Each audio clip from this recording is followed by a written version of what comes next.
ပြည်လား ညလုံးဟာကြည့်ခဲ့ ဟယ်လိုမင်္ဂလာပါရှင်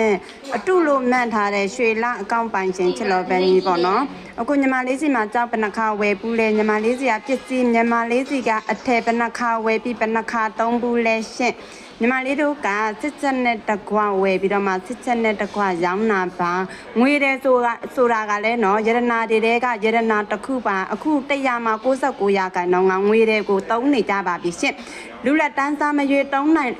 အောင်လို့လူလက်တန်းစားမရွေဝတ်နိုင်အောင်လို့ကျွန်တော်တို့ကငွေတွေကိုရောင်းပေးတာပါနော်ကိုယ်တိုင်မဝယ်ဘူးပဲနဲ့ကိုယ်တိုင်မသုံးဘူးပဲနဲ့သူများပစ္စည်းကို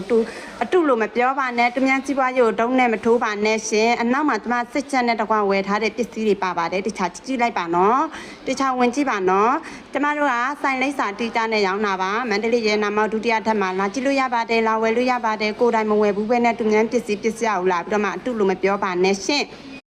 ဒီမှာနော်ကျမတို့ကဒီလိုစစ်ချက်နဲ့ဝယ်ပြီးဒီလိုစစ်ချက်နဲ့ရောင်းတာပါရှင်